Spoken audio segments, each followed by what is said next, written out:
Bonjour mes chers amis, et aujourd'hui on va parler de quelque chose qui est aussi de la Torah, c'est de la politique. Je me dis, mais comment tu peux dire parler de la politique? Arrête, c'est pas Mechoubad. La politique et la Torah, ça s'accorde pas. Eh bien mes chers amis, c'est bien le contraire. Ça c'était à l'époque quand on était en Gola, ben, il n'y avait pas de lien entre la politique et la Torah. Parce que c'était quelque chose qui était hors de la Torah. Or aujourd'hui, du fait que beaucoup de choses sont dépendantes dans notre pays de la Torah, de la politique. Donc c'est la raison pour laquelle la politique, qui n'est pas forcément la politique, mais au moins de pouvoir avoir on appelle ça une influence dans la Médina, dans le pays, c'est ça qu'on a besoin et c'est pour ça qu'on a besoin de voter.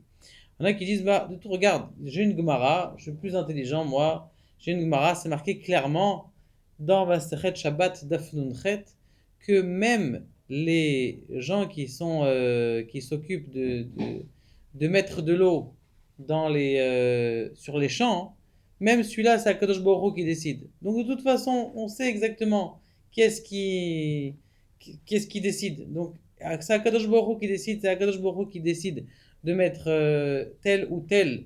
Donc qu'est-ce que ça va faire que je vote ou que je vote pas? La réponse, elle est, comme vous le savez, il y a la Midat Ishtadlut. On savait qu'on devait sortir d'Égypte, Nahon, et mon cher Rabbeinu, il est quand même parti, et il est parti dire à Paro, on va sortir, donc forcément que nous, on est obligé de faire une certaine Ishtadlut, une certaine effort pour que, justement, que je puisse montrer quelle est ma volonté. Vous savez, pire encore, il y en a qui disent, moi je vote pas parce que bon, allez, j'ai pas les nerfs, toutes ces choses-là. Et c'est marqué que si tu as une possibilité d'influencer et que tu ne le fais pas, eh bien, nitfas be'anshe ador, comme il est marqué dans Masechet Shabbat Dafnun Dalet Amud Bet, il est marqué là-bas que Rabbi El-Hazar ben Azaria, il avait une vache, et cette vache, elle causait un petit peu des torts, eh bien, on lui a dit, c'est ta Ravera. Je dis, j'ai rien fait, c'est ma vache. Ben non, parce que tu as la possibilité d'influencer, tu n'influences pas, eh bien, tu es aussi puni que cela. Et surtout qu'aujourd'hui, la Torah, elle est comment on appelle ça, sur des routes. Maintenant, ces routes, on va me dire, bon, on s'en fout, les routes, elles sont un peu tordues. Non, pas du tout. Il est marqué dans Ketuvot d'Afkuf Yudbet que Rabbi Hanina metaken matkele. Il faisait quoi, Rabbi Hanina? Il arrangeait les routes. Ça veut dire que nous aussi, on doit être, notre voix, notre force, elle doit être pour s'occuper des choses qui sont des choses qui sont matérielles. Et il y a une question qui doit se poser maintenant, hein, et pour qui on doit voter. Alors, ce qu'il faut faire attention, c'est de ne pas voter comme il est marqué dans le pasuk dans Kohelet, Dafyud, Tetzain. O i lecha eret shemalkech na'ar vesaraich baboker yochelu. Fais attention de ne pas faire en sorte que ton roi, il est na'ar, il est jeune, et que c'est quoi quelqu'un qui est jeune? C'est quelqu'un qui va après ses profits personnels.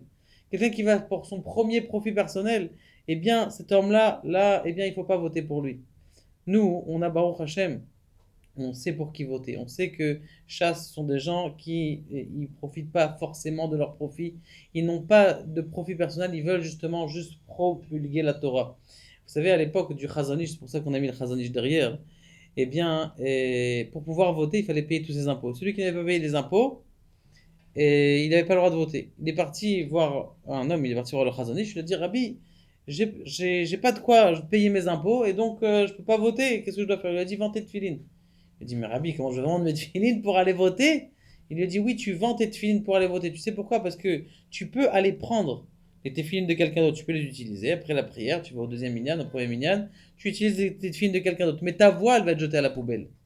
Et on a besoin que chacun, eh bien, il vote absolument pour le parti de la Torah, c'est le parti chasse. Parce que ce parti chasse, ce parti de la Torah, c'est lui qui va faire en sorte que la Torah, elle se promulgue. Vous savez, malheureusement, nos enfants, ils ont du mal à garder Shabbat, toutes ces choses-là. Et si en plus on leur ouvre les magasins, on fait en sorte que les magasins ils soient ouverts Shabbat, ça va leur donner plus une tentation. Donc les enfants, ils vont se marier avec qui?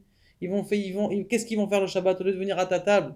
Lo alenu, lo alechem, qu'est-ce qui va se passer? Donc, c'est important, Béhémet, que même si quelqu'un à l'époque il pensait voter quelque chose d'autre, là, s'il doit fausser ça. D'ailleurs, j'ai pensé quelque chose à une gematria. Vous savez, en ce moment, tout le monde a peur de la corona. Ils ont toujours peur de la corona. Corona, c'est quelle gematria? 367. 367. Gematria du mot chasse, c'est 360. 7, c'est le Shabbat. Donc ça veut dire que Béhémet, si celui quelqu'un qui garde Shabbat et qui vote chasse, eh bien il est sûr, Be'ezrat Hashem, de ne pas avoir toutes ces maladies. Baruch Adonai, Le'olam, Amen.